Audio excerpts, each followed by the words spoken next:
Hello बच्चों, कैसे हैं आप सब। आज आपको हम वो चैप्टर जो आपके लिए बहुत इंपॉर्टेंट है उसका एक हम शॉर्ट रिव्यू बताएंगे।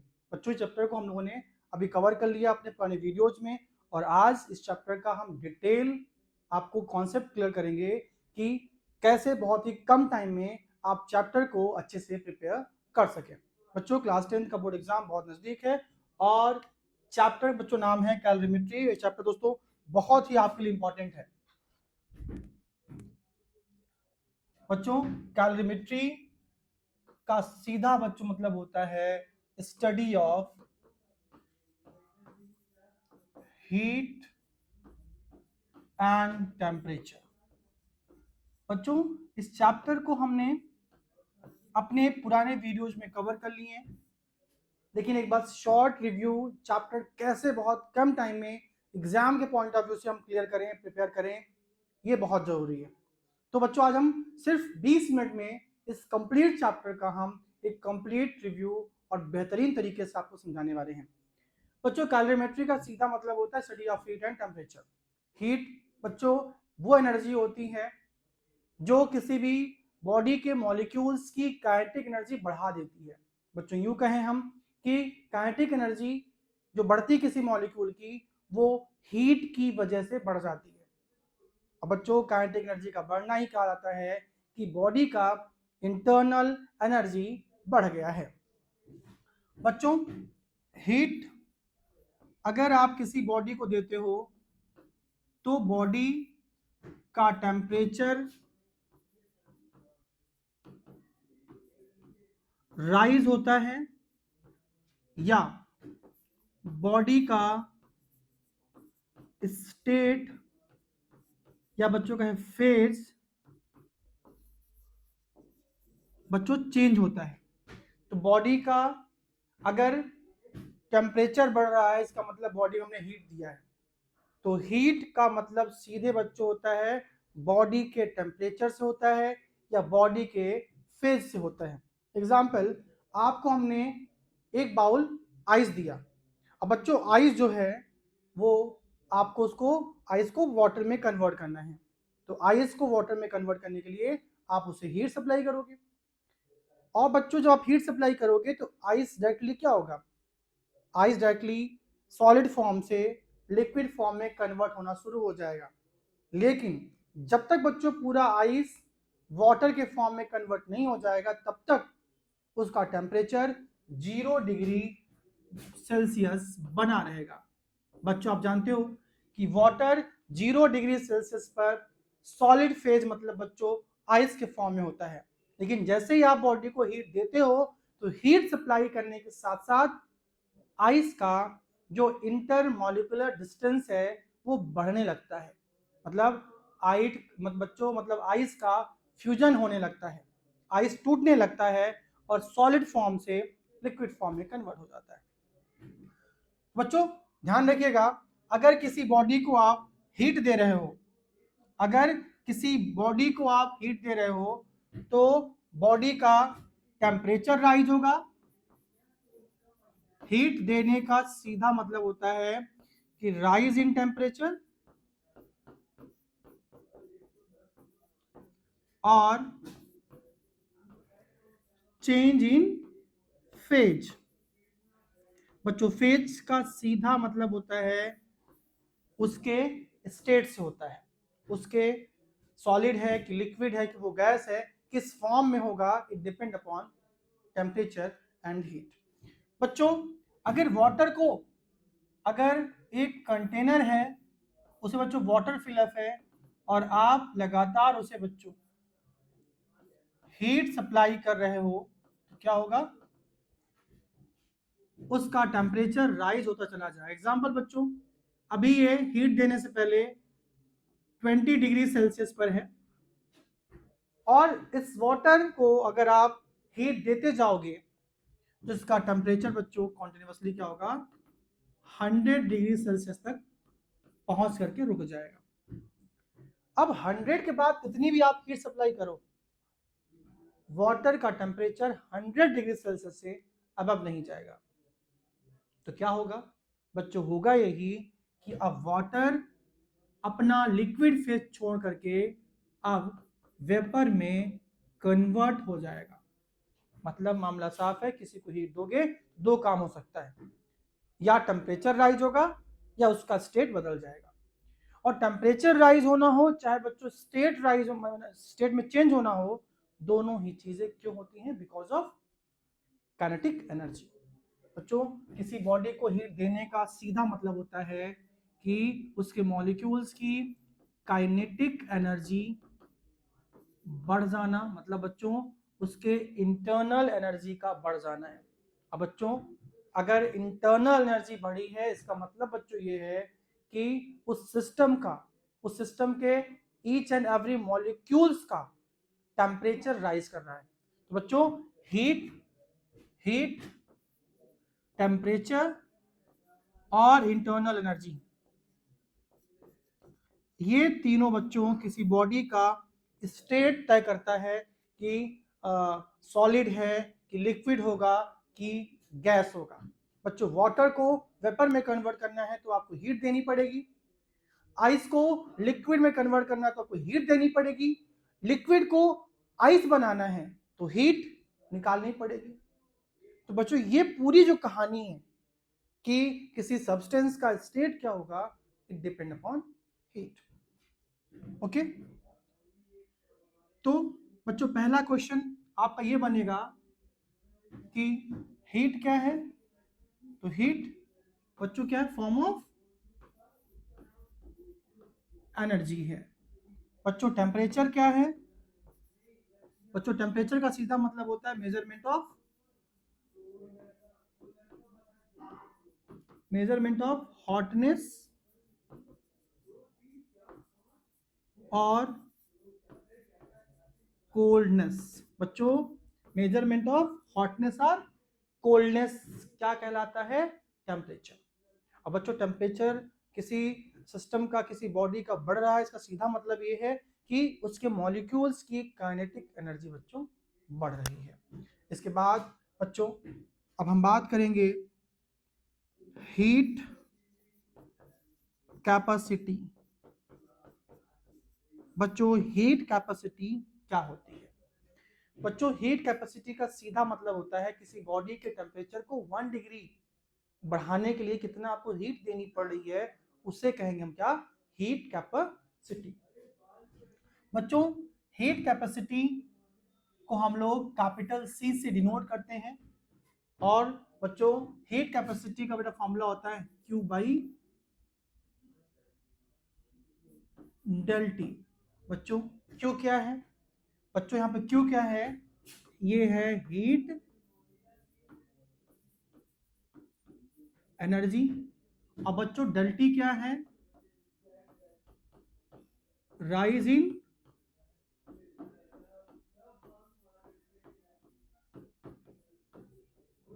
बच्चों राइज इन टेम्परेचर।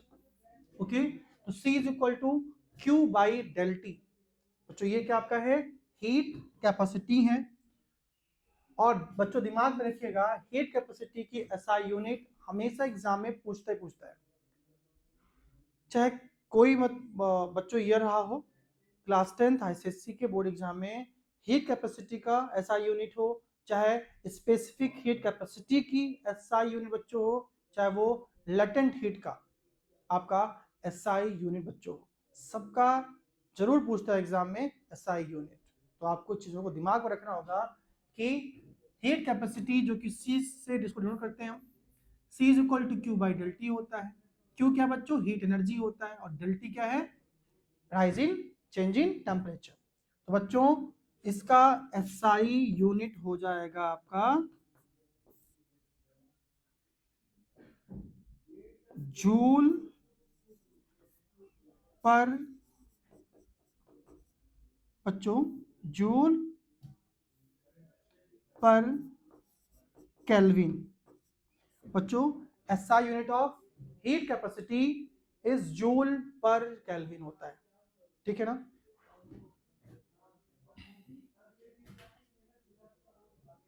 बच्चों इसके बाद आता है आपका स्पेसिफिक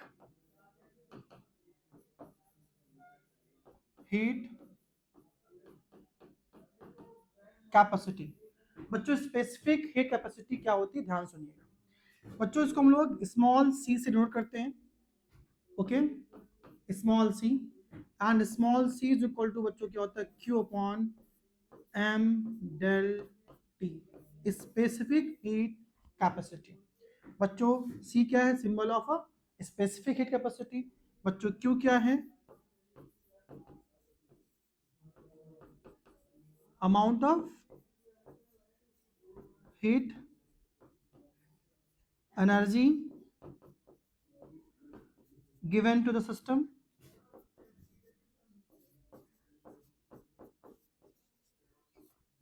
टू द सिस्टम। अब बच्चों इसके बाद एम क्या है, मास ऑफ ऑब्जेक्ट और सब्सटेंस। अब बच्चों डेल टी क्या है, चेंज इन टेम्परेचर।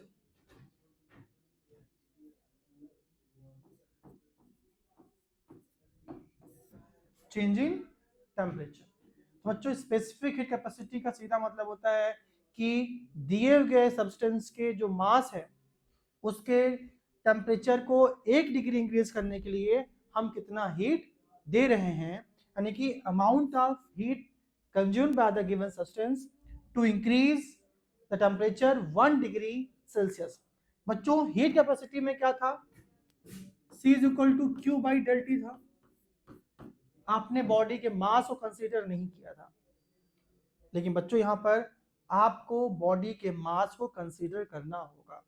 तो amount of heat energy consume by 1 gram of substance to increase in temperature through 1 degree Celsius. किसी भी सब्सटेंस के 1 ग्राम सब्सटेंस का टेम्परेचर 1 डिग्री इंक्रीज करने के लिए जो आपको हीट देनी पड़ रही है, that heat is equal to the specific heat capacity. अब बच्चों अब बताइएगा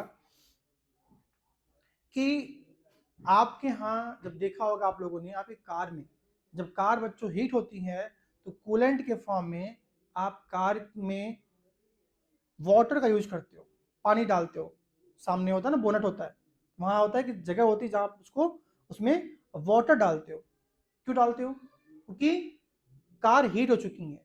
और बच्चों वाटर का स्पेसिफिक हीट कैपेसिटी मैक्सिमम होता है, इसीलिए हम लोग एज ए कूलेंट वाटर का इस्तेमाल करते हैं अपने कार के इंजन में, उसको ठंडा करने के लिए जो कि गर्म हो चुका होता है। तो बच्चों दिमाग में रखिएगा, स्पेसिफिक हीट कैपेसिटी ऑयल का कम होता है और वाटर का ज्यादा होता है। समझिएगा, एग्जाम्पल अगर आपके पास 1 ग्राम ऑफ वाटर है, 1 ग्राम ऑफ वाटर का 1 डिग्री टेम्परेचर इंक्रीज करने के लिए आपको सपोज 5 जूल एनर्जी देनी पड़ रही है। बच्चों वहीं पर ऑयल वगैरह को, ऑयल के 1 ग्राम सब्सटेंस को का टेम्परेचर 1 डिग्री इंक्रीज करने के लिए आपको महज 1 जूल या 2 जूल एनर्जी देनी पड़ेगी वाटर के कंपैरिजन में। तो वाटर की स्पेसिफिक कैपेसिटी ज़्यादा होती है, इसी कारण वाटर का हम लोग कूलेंट के रूप में इस्तेमाल करते हैं। बच्चों ये हमारा है स्पेसिफिक हीट कैपेसिटी का फॉर्मूला। बच्चों क्यू क्या है, अमाउंट ऑफ हीट है ना। बच्चों एम क्या है, मास ऑफ ऑब्जेक्ट है। और बच्चों डेल टी क्या है, चेंज इन टेम्परेचर है। तो बच्चों heat capacity Q by del T, Q क्या है, कितनी हीट आपने दी, डेल टी क्या है, कितना टेम्परेचर राइज हुआ, दोनों को डिवाइड कर दो, अब बच्चों क्या मिल जाएगा, हीट कैपेसिटी मिल जाएगा। और जब स्पेसिफिक हीट कैपेसिटी निकालनी है तो बच्चों आपको बॉडी का मास भी कंसीडर करना पड़ेगा। मतलब बच्चों small C is equal to capital, हाँ बच्चों कैपिटल सी बाई एम हो जाएगा।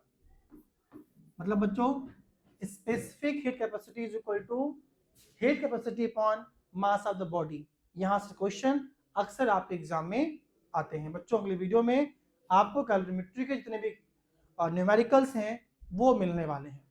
बच्चों इसके साथ हम बच्चों आगे बढ़ते हैं यहाँ पे। हाँ एक चीज बच्चों छूट रहा है आपका, छूट ये रहा है कि स्पेसिफिक हीट कैपेसिटी की एसआई यूनिट बच्चों क्या होती है, ये भी देख लीजिए आप लोग। बच्चों स्पेसिफिक हीट कैपेसिटी का बच्चों फॉर्मूला क्या होता है, Q upon M del T होता है, Q upon M del T होता है। तो बच्चों Q क्या है, एनर्जी है, कौन सा बच्चों यहाँ पे हीट एनर्जी है, तो C is equal to Q, Q मतलब एनर्जी, तो एनर्जी बच्चों जूल हो जाएगी। बच्चों M क्या है, मास है, यहाँ बच्चों किलोग्राम हो जाएगा। अब बच्चों ये माना क्या डेल्टी का टेम्परेचर है, तो यहाँ पर केल्विन हो जाएगा। तो बच्चों इसका स्पेसिफिक हीट कैपेसिटी का एसआई यूनिट क्या बन गया, जूल पर किलोग्राम केल्विन। बच्चों joule kilogram inverse kelvin inverse, joule kilogram inverse और केल्विन इनवर्स। बच्चों ये कहानी आपकी, हीट कैपेसिटी क्या है, स्पेसिफिक हीट कैपेसिटी क्या है, हीट क्या है, टेम्परेचर क्या है, यहाँ से क्वेश्चन 101% आना है। और कल हम करने वाले बच्चों अगले वीडियो में इसके जबरदस्त तरीके से न्यूमेरिकल, जितने भी क्वेश्चन अभी तक 2021 से 24 तक जितने बच्चों क्वेश्चंस आए हैं सभी क्वेश्चंस हम लोग करेंगे। तो आगे बढ़ते हैं बच्चों, इसे वन शॉट करेंगे हम लोग, फटाफट चीजों को हम कवर कर रहे हैं। बच्चों बात करेंगे अब प्रिंसिपल ऑफ कैलोरीमेट्री। बच्चों प्रिंसिपल ऑफ कैलोरीमेट्री से भी न्यूमेरिकल आप एग्जाम में जरूर आने वाला है, इसे ध्यान सुनिएगा, समझिएगा।